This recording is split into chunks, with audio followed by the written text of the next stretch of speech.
और दोस्तों क्या हाल चाल। मेरा नाम है निखिल सिंह और आप देख रहे हैं सबकी क्लासेस एसबी क्लासेस। तो आज हम क्या पढ़ने जा रहे हैं? आज हम पढ़ने जा रहे हैं socialism in Europe and Russian revolution. क्या नाम है चैप्टर का? Socialism in Europe and Russian revolution. बहुत इजी चैप्टर नहीं है।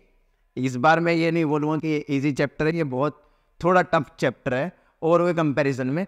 बट अगर आप समझते हुए चलोगे तो ये चैप्टर बहुत ईजी पड़ेगा, ये मेरी गारंटी। अगर आप इस चैप्टर को ध्यान से समझते जा रहे हो और पढ़ते जा रहे हो तो आपको कहीं पे भी मुश्किल नहीं है। बट हाँ, 9th क्लास में हिस्ट्री का चैप्टर 2 और चैप्टर 3 ये अपने आप में बहुत ज़्यादा टफ है, इसलिए इसको अच्छे से ध्यान से देखते हुए जाना और अच्छे से पढ़ते हुए जाना। ठीक है, तो सुनते आना मेरी बात को ध्यान से। मैं यहाँ पे क्या बता रहा था? मैं यहाँ पे बता रहा था कि ये जो चैप्टर है, इस चैप्टर का नाम क्या है? Socialism in Europe and Russian revolution. तो पहले तो एक बार ना इस वर्ड पे ही आओ कि पता है, कभी भी जो कुछ बच्चे होते हैं ना, वो ये जब वर्ड देखते हैं ना, socialism in Europe and Russian revolution, तो ऐसे वर्ड देख के वो सोचते हैं कि इसमें हम किसके बारे में पढ़ेंगे? सोशलिज्म इन यूरोप के बारे में पढ़ेंगे एंड रशियन रेवोल्यूशन के बारे में पढ़ेंगे। देखो वो तो है ही, बट इसमें एक चीज समझो, हम यहाँ पे ये नहीं पढ़ेंगे कि हम सोशलिज्म के बारे में, यूरोप के बारे में पढ़ेंगे। ये दोनों एक दूसरे से क्या है? कनेक्टेड है। सोशलिज्म इन यूरोप और रशियन रेवोल्यूशन, ये दोनों क्या एक दूसरे से बहुत ज्यादा कनेक्टेड चैप्टर है। ठीक है, तो जब भी बीच में कभी भी आपको, ये मैं अभी बता रहा हूं, कभी भी आपको बीच में एंड देखने को मिले, यहाँ पे एब लिखा हुआ है बट तुम और भी लिख सकते हो, ये देखने को मिले, ये वर्ड देखने को मिले, तो आप सीधा सीधा यहाँ पे समझ जाना इस जगह पे हम क्या पढ़ेंगे, इन दोनों के बीच में क्या कनेक्शन है। सोशलिज्म इन यूरोप, जो यूरोप में सोशलिज्म आया, समाजवाद आया, और रशिया में जो रिवोल्यूशन आया, इन दोनों के बीच में कोई कनेक्शन है, तो वो हम किसके अंदर पढ़ेंगे? इस चैप्टर के अंदर पढ़ेंगे। बताओ ये बात समझ में आई होगी। तो आप समझ आ रहा, सामाजिक परिवर्तन का युग। तो जैसे ही ये वर्ड आता है ना, सामाजिक परिवर्तन का युग, काफी लोग सोचते हैं कि मतलब एक टाइम था जिसमें क्या हुआ, चेंजेस आने चालू हुए। तो देखो इसमें अच्छा कौन सा टाइम था जब चेंजेस आने लगे? वो था फ्रांस की घटना। फ्रांस में एक घटना हुई थी ना, हिंदी में ऐसे लिखते हैं, ठीक है, ठीक है। तो फ्रांस की घटना हुई थी। तो सामाजिक परिवर्तन का जो युग था वो कौन सा था? जब फ्रांस में क्या आई, फ्रांस में, एक मिनट, हाँ, जब फ्रांस में हमने देखा कि फ्रांस के जो लोग हैं वो क्या पा रहे हैं? लिबर्टी की मांग कर रहे हैं, फ्रीडम की मांग कर रहे हैं, वो मोनार्की से परेशान हो गए। अच्छा, अब हमने जब वो चीज़ देखी तो हमने ये नोटिस करा कि अच्छा वहाँ पे ना 3 स्टेट थे। एक तो फर्स्ट स्टेट, सबसे पहला कौन सा था? फर्स्ट स्टेट, एक minute, first state, second state और थर्ड स्टेट। तो ये 3 स्टेट थे। उसमें से सबसे ज्यादा जो लोड झेल रहा था, जो सबसे ज्यादा काम झेल रहा था, बाकी ये दोनों तो मजे कर रहे थे, फर्स्ट स्टेट और सेकंड स्टेट के फुल मजे कर रहे थे, खा रहे पी रहे ऐश कर रहे, बट ये बेचारों को कभी कमाना भी पड़ता था और काम भी करना पड़ता था। ठीक है, तो सुनते आना, यहाँ पे मैं क्या बता रहा था? यहाँ पे मैं बता रहा था कि ये जो था, आप ये पढ़ रहे थे, जो सामाजिक परिवर्तन का युग था, वो कहाँ की बात कर रहा है? हम फ्रांस की बात कर रहे हैं।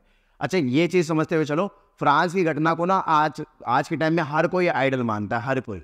अगर आप किसी से भी पूछो ना, फ्रांस में जो रिवोल्यूशन आया था, एक मिनट, बाहर से रोशनी आ रही, हाँ मैं भूल गया,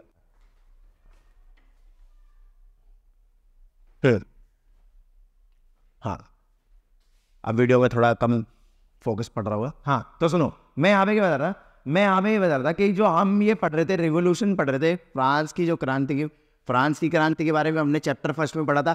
अच्छा, जो ये चैप्टर फर्स्ट है ना, कि चैप्टर फर्स्ट मैंने ऑनलाइन प्लेटफॉर्म पे तो नहीं पढ़ाया, लेकिन ऑफलाइन में पढ़ा चुका हूँ। तो जो ऑफलाइन में पढ़ चुके हैं वो समझते आना। अच्छा, ये एक चीज़ और बता रहा हूँ, ये जो चैप्टर फर्स्ट है, कौन सा? चैप्टर फर्स्ट बहुत इजी चैप्टर है, कुछ नहीं है। ठीक है, अगर आप बोलोगे इसके ऊपर वीडियो चाहते हो तो इसके ऊपर भी वीडियो बना दूंगा। ठीक है, बट मैं बता रहा हूँ, इस चैप्टर में जो भी कनेक्शन है चैप्टर फर्स्ट से रिलेटेड, वो सारे बताते हुए चलूंगा। जिसने चैप्टर फर्स्ट भी नहीं पढ़ा उसको दिक्कत नहीं आएगी। सुन जाना, यहाँ पे मैं क्या बता रहा हूँ, फ्रांस की क्रांति में हमने क्या देखा कि सबसे पहले फर्स्ट स्टेट थे, उसके बाद सेकंड, उसके बाद थर्ड स्टेट थे। तो 3 स्टेट में बैठे हुए थे लोग, और जो सबसे ज्यादा बर्डन झेल रहे थे वो कौन झेल रहे थे? थर्ड स्टेट वाले झेल रहे थे। तभी उन्होंने क्या कर दी? बगावत कर दी। और बगावत करने के बाद फिर क्या बोलते हैं, वहां पे क्या आई? लिबर्टी आई। ठीक है, अच्छा वहां पे क्या आई? बगावत करने के बाद क्या आई? लिबर्टी आई। अच्छा, आप सुनते आना, यहाँ पे मैंने वही लिख रखा है कि फ्रांस की क्रांति की कहानी के बारे में आप पढ़ चुके हैं। ठीक है, जब हमने इस टॉपिक को पढ़ा तो हमने क्या समझा कि बदलाव लाया जा सकता है, बदलाव क्या है? लाया जा सकता है। ठीक है, और उसके बाद हमने क्या पढ़ा? उसके बाद पढ़ा कि फ्रांस की संरचना में क्या आया? बदलाव आया। पहले क्या था, मोनार्की, मोनार्की बोले तो राजतंत्र, ये खत्म हुआ। अब यहां पे क्या आ गया, लिबर्टी, इक्वालिटी, ठीक है, फर्टिनिटी, डेमोक्रेसी, बहुत सारी चीजें लिख देंगे हम यहाँ पे, फर्टिनिटी, डेमोक्रेसी। अच्छा, फर्टिनिटी का मतलब आप बताना इसको क्या बोलते हैं, बंधुत्व, ठीक है, बंधुत्व, ठीक है। और इक्वालिटी को समानता बोलते हैं, लिबर्टी को क्या बोलते हैं, स्वतंत्रता। अच्छा, अब आप काफी लोग सोच रहे होंगे मैंने यहाँ पे लिबर्टी क्यों बोला, यहाँ पे मैं फ्रीडम भी बोल सकता था, बट यहाँ पे हम फ्रीडम क्या नहीं करेंगे, फ्रीडम वर्ड का यूज नहीं करेंगे। हम कौन से वर्ड का यूज करेंगे, लिबर्टी वर्ड का यूज करेंगे। अगर किसी को कंफ्यूजन है फ्रीडम और लिबर्टी में, तो मैं आई बटन पे एक वीडियो डाल दूंगा, एक वीडियो नहीं थी, वो शॉर्ट थी, ठीक है, उसमें मैंने डिफरेंस बता रखा था लिबर्टी और फ्रीडम में क्या डिफरेंस है, तो उस शॉर्ट को जरूर देख लेना, ठीक है। तो सुनते आना, यहाँ पे वही बता रहा हूँ कि इनको क्या मिल गई, लिबर्टी मिल गई, ठीक है। अच्छा, लिबर्टी और फ्रीडम दोनों सेम सी होते हैं, दोनों में कोई डिफरेंस नहीं होता, ठीक है, बट यहाँ पे एक डिफरेंस आता है, वो शॉर्ट के अंदर बता रखा है। तो यहाँ पे एक चीज बता रहा है, लिबर्टी, इक्वालिटी, फर्टिनिटी, ये तीनों चीजें आई। अब उसके बाद ये कैसे मिट गया,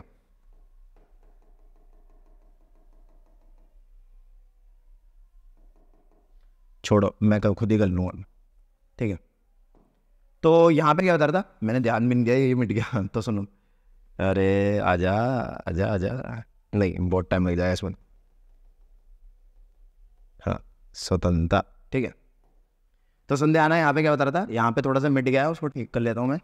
हाँ, तो सुनते आना, यहाँ पे क्या बता रहा था, यहाँ पे मैं बता रहा था कि समाज में क्या आए थे, समाज में परिवर्तन आए, क्या है, परिवर्तन, ठीक है, परिवर्तन।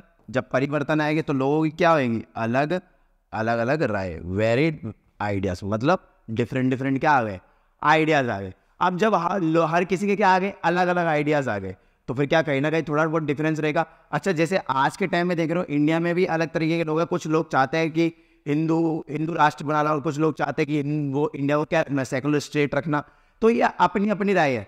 काफी लोग बोलते हैं कि ये धर्म खतरे में, काफी लोग बोलते हैं वो धर्म खतरे में, बट एक्चुअल में कोई धर्म खतरे में नहीं है। बट ये कहने जो ठेकेदार होते हैं ना, वो ऐसा कह रहे हैं कि ऐसा कोई धर्म खतरे में, बट ऐसा कुछ नहीं है, ठीक है। तो सुनने आ रहा है, यहाँ पे मैं कहता रहा हूँ, ये क्या कर रहा है, ये जो समाज में जो परिवर्तन आ रहा है ना, उसमें हर किसी की क्या है, एक अलग अलग राय है, क्या है, अलग अलग राय। तो अब इसमें जो अलग अलग राय है उन सभी का जिक्र कर रहा हूँ। सबसे पहली जो आई थी, रेडिकल। अच्छा, पहली दूसरी पे कोई नहीं है, बस ये समझ चलो, रेडिकल, लिबरल्स, और लास्ट कौन सा है, कंजर्वेटिव, ठीक है। रेडिकल को रेडिकल बोलेंगे, इसको क्या बोलेंगे, उदारवादी, इसको क्या बोलेंगे, रूढ़िवादी, ठीक है। तो सुनने आना, यहाँ पे ये तीनों चीज बताई मैंने। समाज में परिवर्तन आया, अलग अलग लोगों की क्या थी, अलग अलग राय थी। तो जैसे रेडिकल की सोच अलग है, लिबरल्स की सोच अलग है, कंजर्वेटिव। अच्छा, कंजर्वेटिव पे समझ गए, जो बदलाव नहीं चाहते थे, बट बाद में ये भी बदलाव चाहने लग गए। रेडिकल कौन है, जो बहुत जल्दी बदलाव चाहते हैं। उदारवादी क्या चाहते हैं, बदलाव आए, ठीक है। और जो ये वो जो कंजर्वेटिव है, अच्छा ये जब मैं बताऊंगा, ये टॉपिक है तो कंफ्यूज मत होना अभी यहाँ पे, ठीक है। आगे बढ़ते हैं। उसके बाद मैं क्या बता रहा था कि कुछ महत्वपूर्ण राजनीतिक परंपराएं, यहाँ पे क्या लिख रखा है, कुछ महत्वपूर्ण राजनीतिक परंपराएं, जिससे क्या हुआ, समाज में बदलाव आया। और वो बदलाव आप देख सकते हो, वो बदलाव मैंने यहाँ पे बताया, कहाँ बताया था, कहाँ गया, हाँ, ये बदलाव बता रखा है, जैसे रेडिकल हो गया, लिबरल्स हो गए, और कौन हो गए, कंजर्वेटिव्स हो गए, ठीक है। तो ये क्या आए थे, यहाँ पे अलग अलग बदलाव आए थे। अच्छा, यहाँ पे अभी तक इस टॉपिक के अंदर हमने क्या जाना है, इस टॉपिक के अंदर हमने जाना है कि जो समाज में जो परिवर्तन का युग था, वो कब स्टार्ट हुआ, जब फ्रांस में क्या है, फ्रांस में क्रांति, फ्रांसीसी क्रांति, फ्रांसीसी क्रांति, इसको क्या बोलेंगे इंग्लिश में, इंग्लिश में हटाया तो, हाँ, फ्रांसीसी, एक और सी आएगा, ठीक है, गड़बड़ हो गई, अच्छे से लिख देता। तो सुनो, यहां पे क्या लिख रहा था, फ्रेंच रेवोल्यूशन, ठीक है, फ्रांसीसी क्रांति। तो ये आई थी, जिस वजह से यहाँ पे क्या आया, पूरे स्ट्रक्चर में चेंज आया।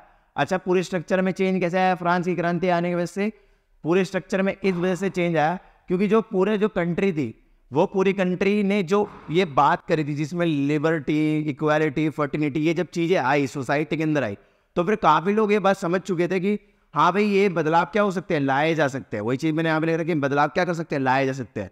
काफ़ी लोग सोचते थे कि मोनार्की के अलावा और कोई ऑप्शन नहीं है, बट बाद में जब फ्रांस में जब क्रांति आई तो फिर लोग समझने लग गए कि हाँ भाई बदलाव लाया जा सकता है।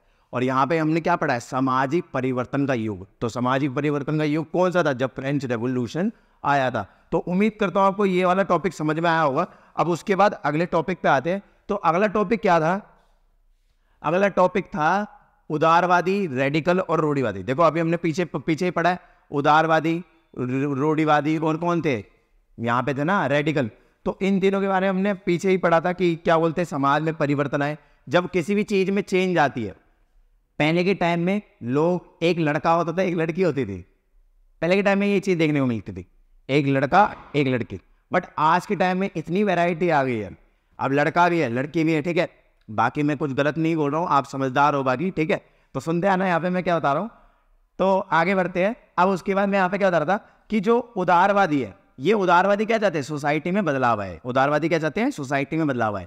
अच्छा, उदारवादी कौन हो गए, जो उदारवाद की सोच को रखते होंगे, जिन जिन जिन जो उदारवादी सोच के होंगे उनको उदारवादी बोलते हैं। लिबर, जय श्री राम, इधर जान दो, इधर जान दो। तो यहाँ पे क्या होता था, उदारवादी के बारे में बताता था। ये क्या चाहते थे, सोसाइटी में बदलाव चाहते थे, ठीक है। सभी धर्म के लोग क्या हो, बराबर हो और उनका क्या हो, सम्मान हो। ये किसका मानना था, उदारवादियों का मानना था। पहली चीज क्या माननी थी कि समाज में बदलाव आए, और दूसरी चीज क्या थी, जितने भी जो लोग रह रहे हैं सोसाइटी में, जितने भी जो लोग रह रहे हैं उन सभी का जो भी धर्म है वो सभी धर्म क्या रहे, बराबर रहे और सम्मान रहे। अब आप बोलोगे ऐसा कहाँ होता है, अगर आप देखोगे ना कि कुछ कुछ जगह पे ये बता रखा है कि क्या बोलते हैं, कुछ स्पेशल चर्च वालों को ही काफ़ी प्रमोट किया जाता था, काफ़ी अच्छा माना जाता था और काफ़ी ऊंची कैटेगरी का, जैसे कैथोलिक चर्च वाले लोग होते हैं पहले के टाइम में, उन्हीं को ही अच्छा माना जाता था। तो वही चीज़ मैं बता रहा हूँ, यही चीज़ यहाँ पे क्या कर रहा है, बता रहे हैं, ठीक है। तो उम्मीद करता हूँ आप इस बात को समझे होगे कि ये हाँ यहाँ पे किसकी बराबरी की बात कर रहे हैं, सभी धर्मों की बराबरी की बात कर रहे हैं। बट अब तुम वो किसी के दिमाग में आ सकता ना कि भाई जो फ्रेंच लोग थे, फ्रेंच लोग का एक ही धर्म है, क्रिश्चियन धर्म है, तो वहाँ पे बराबरी कैसे नहीं हो रही। तो वहाँ पे बराबरी इस बेस पे नहीं हो रही क्योंकि वो जो एरिया है कौन सा, जहाँ पे कैथोलिक चर्च वगैरह ये सब जो चर्च वगैरह का सिस्टम होता है, वहाँ पे ज़्यादा कंफ्यूज मत हो, बस इतना सा समझते हुए चलो। जैसे इंडिया के अंदर हिंदू, मुस्लिम, सिख, ईसाई रहते हैं ना, यहाँ पे सबसे ज़्यादा मेजोरिटी में कौन है, हिंदू लोग हैं। बट क्या यहाँ पे हिंदू लोगों का ही ये है देश, हिंदू लोगों का नहीं है, हिंदू लोगों के अलावा भी ये काफ़ी लोगों का है, जैसे मुस्लिम, ठीक है। बाकी जितने भी जो है गैर हिंदू, उन सभी का है, ठीक है। गैर हिंदू में सभी आते हैं, मुस्लिम, क्रिश्चियन, जैन वगैरह सब आते हैं, ठीक है। तो सभी का देश है, तभी हमारा देश क्या है, धर्मनिरपेक्ष देश है। तो वही बता रखा है कि यहाँ पे क्या बोल रहे हैं, सभी धर्मों को क्या मिलना चाहिए, बराबरी मिलना चाहिए और उनका क्या होना चाहिए, सम्मान होना चाहिए। उसके बाद मैं यहाँ पे क्या बता रहा हूँ, विरोध। ये विरोध किसका करते थे कि वंश के आधारित, मतलब कोई एक वो नहीं होना चाहिए, राजा का बेटा राजा नहीं बनना चाहिए। इनका मानना क्या था, राजा का बेटा राजा बनेगा तो देश को क्या कर देगा, बर्बाद कर देगा। क्योंकि जरूरी नहीं है कि जो राजा अभी रूल कर रहा है उसका बेटा भी वैसा ही रूल करेगा, ठीक है। तो ये चीज़ आपको देखने को भी मिलती है, अगर आपने देखा होगा जहाँ पे मोनार्की सिस्टम है। जैसे लुई 16 के बारे में थोड़ा सा जिक्र कर रहा हूँ, तो लुई 16 देख रहे हो कितना है, लुई 16 मतलब जितने भी जो रहे थे, लुई 15, 14, 13, गिनते जाओ ऐसे बहुत सारे लुईस। तो ये सारे क्या रहे हैं, राजा रहे हैं। अब जब इतने सारे राजा रहे होंगे तभी तो फिर क्या बोलते, जनता की नहीं सुनी जाती होगी, तभी तो यहाँ पे बगावत उठी। और यहाँ पे बगावत उठी और उसके बाद क्या है, यहाँ पे इक्वालिटी आई, फ्रीडम आई, डेमोक्रेसी आई, ठीक है। ये तरह तरह की चीज़ें यहाँ पे क्या आई, देखने को मिली, ठीक है। अब उसके बाद समझते हैं ना, यहाँ पे क्या बता रहे थे, यहाँ पे बता रहे थे इंडिविजुअल राइट्स के बारे में बता रहा हूँ कि इंडिविजुअल राइट्स को क्या मिले, प्रोटेक्शन मिले। किससे मिले, गवर्नमेंट से। ऐसा नहीं कि गवर्नमेंट जब मर्जी चाहे तुम्हारे राइट्स छीन ले तुम्हारे। अब जैसे हमारे पास क्या है, मौलिक अधिकार है, हमारे पास ये मौलिक अधिकार है। सरकार अगर मान लो कुछ ज़्यादा ही मेजर इशू होगा तब हमारे मौलिक अधिकारों का उसमें रोक लगा सकते हैं, बट वो छीन नहीं सकते। पहले 7 मौलिक अधिकार थे, संपत्ति का अधिकार भी था, बट सरकार ने क्या करा, एक अधिकार ले लिया। उसके बाद इन्होंने बोला कि हम इन 6 अधिकारों में कभी भी कोई छेड़छाड़ नहीं करेंगे। बट हाँ, एकदम एक्सट्रीम केस होगा तब तो यहाँ पे भी हो सकती है छेड़छाड़, बट वो आगे का केस है, वो 11-12 में पढ़ोगे जो आर्ट्स लेंगे, ठीक है। तो उसके ऊपर मैं ज़्यादा डिटेल में नहीं जाऊँगा वरना फिर वीडियो बहुत ज़्यादा लंबी हो जाएगी, ठीक है। तो वही चीज़ बता रहा हूँ कि यहाँ पे किस प्रोटेक्शन करना है, किससे, गवर्नमेंट से। क्योंकि अगर मान लो गवर्नमेंट, आप चीनी लेने गए हो और चीनी लेने जा रहे हो और वहाँ पे कोई आया आपको उठा के ले गया, गवर्नमेंट कोई आदमी, हाँ भाई उसको डिग्गी में बिठाया और लेके चला गया, और तुम्हें 2-3 महीने तक तुम्हारे घर वाले क्या करेगा, अरे बेटा कहाँ गया, कि मतलब पुलिस के थाने पे जा रहे हो, वो कह रहे पुलिस वाले भी नहीं बता रहे। तो सरकार हमारे जो अधिकार है, अब आप में तो बोल रहा कि ये कौन से अधिकार में आता है, ठीक है, ये भी अधिकार में आता है, स्वतंत्रता का अधिकार, समानता का अधिकार, कहीं भी आने जाने का अधिकार, ये सारे अधिकारों के अंदर आता है, ठीक है। तो वही चीज़ बता रहा हूँ यहाँ पे। उसके बाद यहाँ पे क्या बता रहा था, उसके बाद मैं बता रहा था कि ये जो तुम देख रहे हो प्रतिनिधित्व पर आधारित सरकार, ठीक है, प्रतिनिधित्व पर आधारित सरकार और इंडिपेंडेंट जुडिशरी, यहाँ पे बोल रहा था कि जो उदारवादी थे, सबसे पहली चीज वो क्या चाहते थे कि लोग वो सोसाइटी में बदलाव आए, सोसाइटी में चेंज आए, और दूसरी चीज थी कि सभी धर्म क्या हो, बराबर हो और सभी धर्मों का सम्मान करा जाए। तीसरी चीज वो बोलते थे कि वंश पर आधारित सत्ता नहीं होनी चाहिए, वही लिख रखे वंश पर आधारित शासकों का कि अनियमित सत्ता, uncontrolled power of dynasty ruler, मतलब जो डायनेस्टी रूलर है उनके पास जो भी पावर है वो गलत है, क्योंकि अगर उनके पास पावर रहेगी तो फिर वो अपने बारे में सोचेंगे, जनता के बारे में नहीं सोचेंगे, ठीक है। फिर उसके बाद आता है इंडिविजुअल राइट को क्या बोलते हैं, प्रोटेक्शन लेना, किससे, सरकार से। और लास्ट में जो पॉइंट आता है वो कौन सा आता है, प्रतिनिधित्व पर आधारित सरकार और साथ में इंडिपेंडेंट जुडिशरी। अच्छा, प्रतिनिधित्व पर आधारित सरकार कौन सी होती है, जैसे मान लो आप सभी ने वोट मेरे को दिया और वोट देने के बाद मैं जीत गया, तो मैं आपसे क्या हो गया, प्रतिनिधित्व हो गया, रिप्रेजेंटेटिव हो गया। तो वही प्रतिनिधित्व पर आधारित क्या कहते थे, प्रतिनिधित्व पर आधारित सरकार। अब जैसे मान लो जे ब्लॉक से मैं जीता, आई ब्लॉक से कोई और जीतेगा, के ब्लॉक से कोई और जीतेगा, तो अलग अलग ब्लॉक से हर कोई जीत रहा है, तो फिर वो क्या हो गया, अलग अलग रिप्रेजेंटेटिव हो गए। तो ये बात समझ में आ रही है मेरी, रिप्रेजेंटेटिव वाली। ऐसे मान लो मैं कुछ बना रहा हूं बक्सा, यहां से हम हुए, ठीक है, हमारा चिन्ह क्या है, मार्कर, ठीक है, तो ये मैं हूं मार्कर, ठीक है। तो इन जगहों से क्या हुआ, मैं जीता हूं, तो जिन लोगों ने मेरे को जिताया मैं उनका क्या हूं, रिप्रेजेंटेटिव, मैं उनको क्या कर रहा हूं, दर्शा रहा हूं, उनका क्या हो, प्रतिनिधित्व। तो उम्मीद कर रहा हूँ आपको ये बातें समझ में आ रही होगी, ठीक है। अब उसके बाद मैं यहाँ पे क्या बताता, जो इंडिपेंडेंट जुडिशरी है। अच्छा, ये पहली चीज तो बोल रहे थे कि प्रतिनिधित्व पर आधारित सरकार हो। अच्छा, एक चीज समझ जाना, प्रतिनिधित्व पर आधारित सरकार मतलब यहाँ पे किसकी बात कर रहे हैं, लोकतंत्र की बात कर रहे हैं। अगर आप ध्यान से सुन रहे होगे तो यहाँ पे किसकी बात कर रहा है, डेमोक्रेसी की बात कर रहा है। बट एक चीज बताऊं, यहाँ पे डेमोक्रेसी नहीं है, ठीक है। तो यहाँ पे एक तरीके से कह सकते हो कि आप प्रतिनिधित्व पर आधारित सरकार की बात कर रहे हैं, तो यहाँ पे हमें किसकी फील आ रही है, लोकतंत्र की फील आ रही है कि भाई डेमोक्रेसी में ही ऐसी चीजें देखने को मिलती है। और दूसरी चीज क्या बोल रहा है, इंडिपेंडेंट जुडिशरी, आई जे, ठीक है, आई ब्लॉक जे ब्लॉक नहीं है, इंडिपेंडेंट जुडिशरी, ठीक है। तो ये हाँ, यहाँ पे क्या होता था, गवर्नमेंट बेस्ड ऑन रिप्रेजेंटेटिव। तो इन दोनों की वजह से हमें क्या फील आ रही है, इसको हटाता हूं यहां से,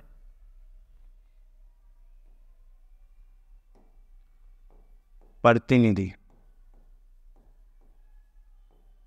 जन लिख देता हूं, जन प्रतिनिधि और इंडिपेंडेंट जुडिशरी। इससे हमें क्या फील आ रही है, इससे हमें ये फील आ रही है कि ये सभी क्या है, डेमोक्रेट्स है। अब डेमोक्रेट्स कौन होंगे, जो डेमोक्रेसी में क्या रखे, विश्वास रखे, जिनका मानना है कि डेमोक्रेसी होना जरूरी है, ठीक है। बट ये क्या नहीं थे, डेमोक्रेट्स नहीं थे। क्यों नहीं थे वो चीज अभी बताऊंगा, तो पहले ध्यान से सुनते आना। यहाँ पे पहली चीज मैंने क्या बताई, प्रतिनिधित्व पर आधारित सरकार बने और एक इंडिपेंडेंट जुडिशरी रहे।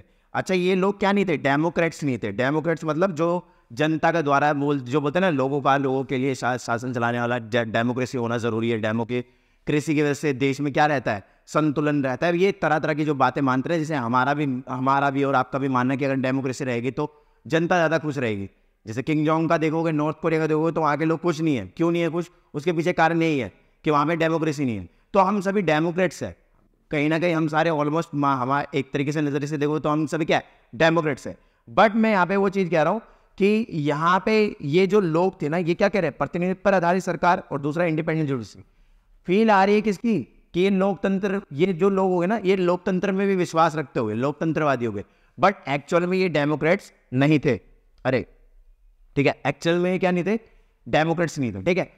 क्यों नहीं थे, उसके पीछे रीजन बता रखा है कि ये इनके अंदर विश्वास, इनका मानना था कि जो महिलाएं हैं, ठीक है, महिलाएं और गरीब लोग, उनको क्या नहीं मिलना चाहिए, वोटिंग राइट नहीं मिलना चाहिए। वोटिंग राइट मतलब मताधिकार, इनको क्या नहीं मिलना चाहिए, वोटिंग राइट नहीं मिलना चाहिए, मताधिकार नहीं मिलना चाहिए। उसके बाद संपत्तिधारियों को वोटिंग राइट मिलना चाहिए। सिर्फ किसको मिलना चाहिए, संपत्तिधारियों को। अच्छा, संपत्तिधारियों को क्या बोले, मैन विद प्रॉपर्टी, ठीक है। वुमेन को महिला बोलते हैं, पुअर मैन को क्या बोले, गरीब आदमी, गरीब, ठीक है, गरीब पुरुष। तो ये सारी चीज़ें हैं। तो वही चीज़ बता रहा हूँ, क्या आपको ये सारी चीज़ें समझ में आई? ठीक है, तो यहाँ पे ऑलमोस्ट बता दिया, रिकैप दे दूंगा लास्ट में, तो सुन ध्यान। अब उसके बाद क्या बता रहा हूँ, जो रेडिकल थे, रेडिकल लोगों को क्या मानना था कि गवर्नमेंट है वो किसकी, मेजोरिटी वाले की, और महिला मताधिकारों को ये क्या करते थे, सपोर्ट करते थे। इनका मानना था कि जो वुमेन्स है उनको क्या मिलना चाहिए, राइट्स मिलना चाहिए।